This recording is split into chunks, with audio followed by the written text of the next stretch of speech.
La expresión todo bien es algo muy natural en los argentinos. A veces nosotros decimos, hola, ¿cómo estás? ¿Todo bien? La persona responde, sí, todo bien. Aunque las cosas no estén bien, decimos que están bien. Y a veces hasta para decir que están mal. Todo bien, pero vos sabés que las cosas no son así. Todo bien, pero a mí no me gustó lo que dijiste o lo que hiciste. Decir que todo está bien está muy relacionado con el tema de las buenas vibras, de las cuales hablan algunos. El pensamiento que si decimos cosas positivas, si pensamos en positivo, si hablamos lo que es positivo, las cosas nos van a salir bien, nos van a salir de manera positiva. En realidad la fe tiene que ver con tener un pensamiento positivo. Sin embargo, hay veces que por más que tratemos de ser positivos y de ver que las cosas de algún modo están bien, hay veces que las cosas no están bien. Y debemos ser sinceros y reconocer cuando las cosas no están bien y plantearnos qué es lo que está mal, qué es lo que hicimos mal. Hoy quiero hablarte de un pasaje. Quiero tocar solamente la primera parte de un versículo, pero me va a gustar que abras la Biblia para poder desarrollar este tema, que está en primer libro de Samuel, capítulo 4, versículo 3. Solamente quiero tocar en un principio la parte A de este versículo, para luego meternos de lleno en este texto y desarrollar un tema al cual le puse como nombre la fe que no conoce derrotas. Hoy quiero hablarte allí. Si tienes tu Biblia puedes abrirla, primer libro de Samuel, capítulo 4, versículo 3, la parte A, dice: cuando el ejército israelita volvió al campamento, los ancianos de Israel dijeron: ¿por qué permitió hoy el Señor que nos derrotaran los filisteos? La presencia de Dios no siempre funciona de manera positiva para nosotros, no siempre soluciona los problemas que nosotros queremos que Dios solucione. Muchas veces la presencia de Dios agudiza más los problemas que estamos atravesando. Esto es lo que le sucedió en la Biblia a una mujer que el Señor utilizó como una parábola, la mujer de las 10 dracmas. Dice que esta mujer perdió una de esas dracmas. Las dracmas eran monedas que las mujeres se ponían aquí en la frente. Tenían que tener 10, porque esto era un símbolo de fidelidad a su esposo. Por alguna razón esta mujer perdió una de esas dracmas y dice que entrando a su casa encendió la luz y comenzó a barrer y a ordenar su casa hasta encontrarla. ¿Qué nos enseña esto? Bueno, entre otras cosas nos enseña que cuando esta mujer vio que había perdido algo muy importante, tuvo que encender la luz. Eso significa que no había luz allí en la casa, que la luz estaba apagada. Pero además, cuando encendió la luz, vio que su casa estaba sucia, estaba desordenada. Y esta mujer tuvo que comenzar a ordenar. Esto significa que cuando ella encendió la luz, el problema que ella tenía de que la dracma se había perdido, en realidad no se solucionó inmediatamente. Cuando ella encendió la luz, sucedió que el problema se agravó, porque ahora se encontró que tenía que comenzar a barrer, que tenía que comenzar a ordenar, si es que realmente quería recuperar eso que había perdido. Te estoy diciendo todo esto para meterme un poquito en el contexto de esto que sucede aquí en el capítulo 4 y que tenía que ver con una derrota del pueblo de Israel. El pueblo escogido por Dios, el pueblo que nos identifica a nosotros como pueblo de Dios, y que ellos habían enfrentado a los filisteos, pero habían sido derrotados, y ellos se plantearon: ¿por qué el Señor permitió para nosotros esta derrota? Pero si vemos un poquito el contexto, vemos que ellos tenían fe, y ellos buscaron a Dios. Sin embargo, cuando buscaron a Dios, en lugar de solucionarse el problema inmediatamente, lo que sucedió es que se agudizó aún más. Quiero leerte un poquito el versículo 2 podríamos leer el 1 y el 2 del capítulo 4 del primer libro de Samuel. Dice: y Samuel habló a todo Israel. Por aquel tiempo, dice, salió Israel a encontrar en batalla a los filisteos, y acampó junto a Ebenezer, y los filisteos acamparon en Afec. Y dice el versículo 2, y los filisteos presentaron batalla a Israel, y trabándose el combate, Israel fue vencido delante de los filisteos, los cuales hirieron en la batalla en el campo como a 4.000 hombres. Aquí vemos en esta primera batalla que el pueblo de Israel salió derrotado. Y dice que los filisteos mataron como 4.000 hombres. Es por eso que allí en el versículo 3 el pueblo de Israel, los ancianos, se preguntaron: ¿por qué Dios ha permitido esta derrota? Y como ellos tenían fe, notemos la parte final del versículo 3, dice que ellos dijeron: traigamos a nosotros de Silo el arca del pacto de Dios, para que viniendo entre nosotros nos salve de la mano de nuestros enemigos. El arca del pacto de Dios simbolizaba la presencia de Dios mismos, es decir, que ellos habían sido derrotados, y entonces ellos dijeron: ¿por qué el Señor permitió que los filisteos nos derrotaran? Dice: vayamos y traigamos el arca del pacto de Dios, porque si la presencia de Dios está entre nosotros, entonces no seremos derrotados. Ellos tenían fe en Dios, por eso que ellos fueron a buscar el arca del pacto de Dios. Sin embargo, lo que vamos a ver en el versículo 10, que se vuelven a enfrentar a la batalla y la presencia de Dios no trajo solución. Curiosamente, agudizó aún más el problema. Dice el versículo 10: pelearon pues los filisteos e Israel fue vencido y huyeron cada cual a sus tiendas y fue hecha muy grande mortandad, pues cayeron de Israel 30.000 hombres. O sea que en un principio ellos habían perdido 4.000, y cuando trajeron el arca del pacto, y esto significa que ellos tenían fe en Dios, por eso trajeron el arca del pacto, ellos, en lugar de tener una derrota, en lugar de Dios solucionar el problema, la fe a ellos no los llevó a la victoria, sino que los llevó a una derrota mucho mayor, porque perdieron, dice, como 30.000 hombres. Ahora, aquí hay algo muy curioso. ¿Cómo es posible que a veces la fe, en lugar de llevarnos a una victoria, puede llevarnos a una derrota? Y ellos llevaron a plantearse esta pregunta: ¿por qué el Señor permitió que los filisteos nos derrotaran? Eso lo plantearon la primera vez.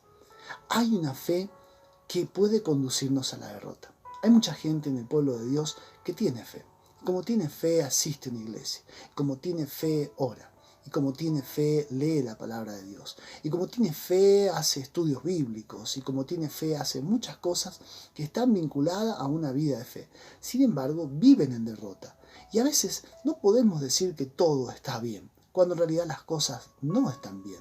Es importante reconocer cuando las cosas no están bien y hacernos esta pregunta que los ancianos de Israel se hicieron: ¿por qué el Señor permitió que me pase esta situación? Hubo un porqué, y lo vamos a ver, y de esta manera vamos a entender cuál es la fe que no conoce derrotas. De eso te quiero hablar en este día. 3 características vamos a deducir de este capítulo 4, tocando solamente algunos versículos. 3 características de una fe que no conoce derrota. La primera característica de una fe que no conoce derrota es no buscar a Dios por superstición. Notemos que la parte B del versículo dice que ellos dijeron: traigamos el arca del pacto, porque viniendo Dios entonces con nosotros, derrotaremos a los filisteos. Tuvieron fe y trajeron el arca del pacto, pero solo fue un acto de superstición. Si la fe no es guiada por lo que dice la Escritura, por lo que dice la palabra de Dios, entonces la fe solamente es superstición. Cuando nuestra fe, cuando lo que yo creo está de acuerdo a lo que Dios dice, está guiado por lo que Dios dice en su palabra, eso es un acto de adoración. De lo contrario, solamente es superstición. En el pueblo de Dios muchas veces ha habido muchas supersticiones. Y de hecho hay muchos cristianos evangélicos que tienen fe, pero una fe llena de superstición, y por eso viven en derrota. Hay mucha gente que cree que porque tenga el Salmo 91 abierto en la mesita de luz durante la noche, no sufrirá ataques del enemigo. Hay gente que piensa que porque abra la Biblia en cualquier lugar y ponga el dedo allí, Dios le va a hablar. Algunos hasta son engañados a comprar piedras supuestamente del Jordán, porque si las piedras del Jordán están en su casa, esto traerá alguna bendición. Algunos hasta se han animado a hacer algunas cosas, algunas acciones que algunos personajes bíblicos hicieron, pero fueron guiados por Dios. Y hay algunos dentro de la iglesia que han tratado de hacer las mismas cosas y no le ha ido para nada bien. Como aquellas personas que dijeron en algún momento: Nosotros tenemos fe, y si Pedro pudo caminar sobre las aguas porque tuvo fe, nosotros también tenemos fe y vamos a poder caminar sobre las aguas. Y cuando comenzaron a caminar por un río caudaloso, lo que sucedió es que el río se lo llevó y murieron ahogados. Aquí dice la palabra que el pueblo de Israel fue en búsqueda de la palabra, de la presencia de Dios, fueron en busca del arca. Sin embargo, Dios no honró esa fe y ellos fueron conducidos a una derrota muchísimo mayor, porque Dios jamás va a honrar una fe que está basada en supersticiones. Él solamente va a honrar la fe cuando la fe se basa en lo que dice la palabra de Dios. El gran problema muchas veces es la falta de conocimiento bíblico. Mucha gente hoy en día cree en Dios y cree lo que cualquier persona le dice acerca de Dios y tiene una fe supersticiosa aunque estén dentro de la iglesia. La falta de conocimiento de Dios lleva a muchos a tener una fe totalmente alimentada por la superstición. Es por eso que se venden cosas, artículos, hay gente que son mentirosos, que son engañadores y le sacan el dinero a otras personas porque la persona cree que si tiene en su casa tal o cual cosa, esto traerá bendición a su vida. En realidad la fe que nos conduce a la victoria se alimenta solo de la palabra de Dios. Pero hay gente que alimenta su fe en superstición solamente por cosas que suenan bonitas, por cosas que tienen algún contexto bíblico o algún fundamento bíblico sacado de contexto, y entonces cree en esa superstición, sin embargo es conducido a la derrota. Es por eso que necesitamos conocer lo que dice la palabra de Dios. Por eso que Oseas en el capítulo 4, versículo 6, el Señor dice: mi pueblo fue destruido porque le faltó conocimiento. La segunda característica de una fe que no conoce derrota es una fe que no encubre el pecado. Leamos lo que dicen los versículos 4 y 5 de este capítulo 4. Y envió el pueblo a Silo, y trajeron de allá el arca del pacto del Señor de los ejércitos, que moraba entre los querubines. Y los dos hijos de Elí, dice, Ofni y Fines, estaban allí con el arca del pacto de Dios. Aconteció que cuando el arca del pacto del Señor llegó al campamento, todo Israel gritó con gran júbilo, de tal manera que la tierra tembló. Si todo lo que se encubre por fuera termina sufriéndose por dentro. Yo recuerdo cuando el tiempo que yo hice el colegio secundario, mi familia estábamos atravesando un momento muy delicado en lo económico. Mis padres hicieron un gran esfuerzo para que yo tuviera una camisa para ir al colegio, según el reglamento de la vestimenta que tenía el colegio. También hicieron un gran esfuerzo para que yo tuviera un saco, un blazer. Y entonces, aunque hiciera muchísimo frío en invierno, yo iba con una camisa y con un blazer. Y recuerdo que allí tenía en un bolsillo la camisa y yo ponía la lapicera. Un día se me reventó la lapicera allí en el bolsillo de la camisa y el resultado es que el bolsillo de la camisa tenía una mancha allí. Entonces en invierno no tenía mucho problema porque esa camisa yo la cubría con el saco. El problema lo tenía cuando se iba acercando la época de las temperaturas elevadas y todavía estábamos en clase. Lo que sucedía es que hacía muchísimo calor, pero yo de ninguna manera me sacaba el blazer. ¿Por qué? Porque eso estaba cubriendo esa mancha que yo tenía. Y aunque muchos de mis compañeros me decían, che, pero hace muchísimo calor, sacate ese saco. Yo no lo hacía por ninguna razón. ¿Por qué? Porque tenía una mancha, la cual yo quería cubrir. A veces hacemos así con el pecado.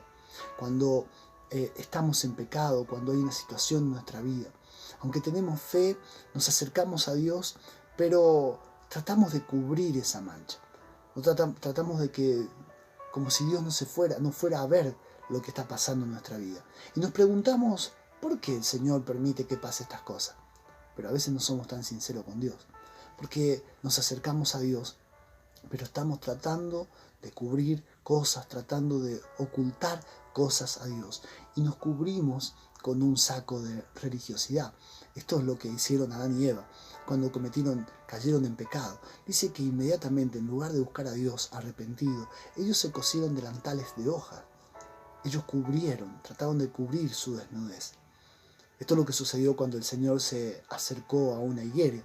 Cuando vemos este pasaje en la Biblia en el que el Señor maldice una higuera, la higuera estéril, la cual era símbolo de la nación de Israel, al cual el Señor había venido, lo suyo vino, dice el texto bíblico en Juan, capítulo 1, dice que a lo suyo vino y los suyos no le recibieron. El Señor se acercó a la nación de Israel y se acercó a esta higuera que representa y simboliza a la nación de Israel, y dice que se acercó porque vio hojas. Las higueras, primero produce el fruto, luego produce las hojas, contrario a muchos árboles que cuando llega la primavera primero producen las hojas y luego los frutos. Cuando una persona ve una higuera que tiene hojas, inevitablemente debe tener fruto, porque primero produce el fruto. Sin embargo, cuando el Señor se acercó a esta higuera, porque tenía hambre, en búsqueda de fruto, se encontró que solo tenía hojas, y esta higuera representaba a la nación de Israel. Pero también a veces puede de algún modo ilustrarse o ilustrar lo que es la condición de mucha gente muy religiosa, que tiene hojas, apariencia, que tiene apariencia de estar bien con Dios, se cubre de religiosidad, se cubre de acciones, pero en realidad no hay un corazón arrepentido. El gran problema que tuvieron aquí cuando se enfrentaron a los filisteos, porque aunque trajeron el arca del pacto de Dios, todavía allí todo un sistema de religiosidad tratando de encubrir pecado. El texto bíblico nos dice claramente que allí estaban los hijos de Elí, el cual era el sacerdote, y los hijos de Elí eran Ofni y Fines. Estos dos hombres oficiaban el sacerdocio al lado de su padre, pero ellos estaban en pecado. Cuando lees primero el libro de Samuel, allí en el mismo libro, en el capítulo 2, Dios había dicho que se arrepintieran. Dios había ya descubierto el pecado de ellos, que estaban en el servicio a Dios, pero estaban encubriendo de religiosidad toda una vida de pecado. Y entonces ellos trajeron el arca del pacto, pero ellos no se habían arrepentido. Ellos tuvieron un acto religioso, pero seguían encubriendo el pecado. No hubo arrepentimiento. De ahí que el Juan el Bautista, él dice: he aquí el Cordero de Dios, hablando de nuestro Señor Jesucristo, que quita el pecado del mundo. El Señor no vino a encubrir nuestro pecado. Hay gente que está en la iglesia, pasan años en el Evangelio y sigue encubriendo su pecado con religiosidad. Y luego se pregunta qué es lo que está mal. ¿Por qué el Señor permite que pase esto? Por eso que Proverbios capítulo 28, versículo 13, dice que el que encubre sus pecados no prosperará, sino que si encubre sus pecados tendrá una fe que lo conduce a la derrota. Mas el que los confiesa y se aparta alcanzará misericordia, porque tendrá una fe que lo conduce a la victoria. El último punto que te quiero tocar está en los versículos 6 y 9. La tercera característica de una fe que no conoce derrota es una fe que va a todo o nada. Prestemos atención porque estos dos versículos curiosamente nos habla del lado de los filisteos. Dice: cuando los filisteos oyeron la voz de júbilo, porque Israel tuvo un gran grito de júbilo porque habían traído el arca del pacto, dice que dijeron: ¿qué voz de gran júbilo es esta en el campamento de los hebreos? Y supieron que el arca de Dios había sido traída al campamento, y los filisteos tuvieron miedo, porque decían: ha venido Dios al campamento, y dijeron: ay de nosotros, pues antes de ahora no fue así. O sea, antes nosotros luchamos con ellos, pero Dios no estaba con ellos. Ahora dijeron, el versículo 8 dice: ay de nosotros, ¿quién nos librará de la mano de estos dioses poderosos? Estos son los dioses que hirieron a Egipto con toda plaga en el desierto. Y el versículo 9 dice algo muy curioso: esforzaos, oh filisteos, y sed hombres, para que no sirváis a los hebreos como ellos os han servido a vosotros. Sed hombres y pelead. Y a todo o nada siempre es la mejor opción. Yo recuerdo que hasta los 18 años practiqué karate. El profesor de karate era un sensei, segundo dan, cinturón negro segundo dan. Y entre otras cosas, este hombre, entre otras destrezas y habilidades, partía piedras con las manos. Yo lo veía como él se concentraba durante un rato largo, grandes piedras, y él las golpeaba luego de concentrarse y las partía. Entonces yo un día le dije: ¿qué fuerza que tiene usted para poder partir una piedra? Y él me dijo: esto no es fuerza. Dice: todo está acá en la mente. Digo: ¿cómo que todo está en la mente? ¿Son poderes mentales? No. Dice: yo me concentro a tal punto que estoy dispuesto a que se rompa mi mano con tal de romper la piedra. Y estoy dispuesto a perder mi mano si es necesario. A todo o nada. Y cuando estoy dispuesto a perder mi mano, yo voy a golpear la piedra. Como yo ya no tengo nada que perder, porque la doy por perdida mi mano. Entonces mi mano no se rompe, y lo que se rompe es la piedra. Es por eso que cuando no tengas nada que perder, estás en un gran momento de tu vida, porque entonces tienes todo por ganar. El contexto nos dice que los filisteos habían servido a Israel por 40 años y ahora ya habían tenido una lucha contra ellos y los habían vencido. Ellos comenzaron a liberarse del pueblo de Israel, pero ahora Dios había venido al campamento, ellos habían traído el arca del pacto. Ellos dijeron, ahora estamos perdidos. Sin embargo, filisteos dicen, no vamos a servir a Israel, nos vamos a rebelar. Ya lo hemos servido 40 años, vamos a seguir esta situación, vamos a todo o nada. Seamos valientes, seamos hombres y peleemos. Y pelearon. Y aunque no tenían a Dios, tuvieron esta actitud. Fueron a todo o nada y derrotaron a Israel y mataron más de 30.000 hombres. Muchos tienen fe, pero viven en derrota porque nunca están dispuestos a ir a todo o nada con el Señor. Y es por eso que Mateo capítulo 6, versículo 25 dice que todo el que quiera salvar su vida la perderá. Mas todo el que la pierda por causa de mí, el Evangelio, dice el Señor, la hallará. Porque cuando tienes fe para jugártela todo o nada por el Señor, entonces tu fe nunca conocerá derrotas. Quiero terminar con esto. Alguien dijo alguna vez, se puede ser sincero y estar sinceramente equivocado. Eso significa que las intenciones no siempre son suficientes. Se dice que la tercera causa de muerte, aunque no está considerado como una causa de muerte, es la mala praxis de los médicos. La primera causa de muerte tiene que ver con el cáncer, la segunda creo que con los problemas cardíacos. Pero la tercera causa de muerte, aunque no es considerada como causa de muerte, si se la considerara como causa de muerte, es la mala praxis de los médicos. Ahora, los médicos nunca tienen la intención de matar a una persona. Ellos tienen toda la intención de encontrar un tratamiento, de poder medicar a una persona, otra vez de pasar por una operación, lo que sea, pero de salvar la vida. Sin embargo, cometen errores y viene a ser la tercera causa de muerte. Esto significa que las buenas intenciones no siempre son suficientes. Es por eso que si quieres tener una fe que no conozca derrotas, no busques a Dios por superstición. No encubras tu pecado con religiosidad. Decídete a ir a todo o nada con el Señor. Sé sincero con el Señor. Si las cosas no están bien en tu vida, si las cosas no están bien en tu matrimonio, si las cosas no están bien en tu economía, si las cosas no están bien en tu familia, si no estás bien emocionalmente, psicológicamente, si no está bien tu salud, debías plantearte por qué el Señor permite esto. Tal vez hay algo que está mal y Dios tiene que arreglarlo en tu vida. Porque esta es la diferencia entre tener fe y tener una fe que no conoce derrota. Es por eso que 1 Juan 5:4 dice, todo lo que es nacido de Dios vence al mundo. Y esta es la victoria que vence al mundo, nuestra fe. Yo te invito en este día a que te hagas este planteo. ¿Cómo está tu situación? ¿Cómo está tu vida? ¿Hay algo que en algún momento te has preguntado? ¿Por qué el Señor permite esto? Sincérate con Dios. Y si todo no está bien, si no todo está bien, es que probablemente hay algo que tengas que arreglar con Él. Este es un buen momento para que lo hagas y te invito a que hagas esta oración conmigo. Señor, en el nombre de Jesús te doy gracias por tu palabra. Tu palabra puede estar llegando en un momento muy oportuno para muchos de los que están oyendo este mensaje, están viendo este video. Hay personas que pueden estar atravesando situaciones muy difíciles, cualquiera sea. Señor, tu Espíritu Santo nos conoce, Señor, y es por eso que llega esta palabra a nuestras vidas. Y muchos se han planteado y preguntado esto. ¿Y por qué Dios permitió esta situación?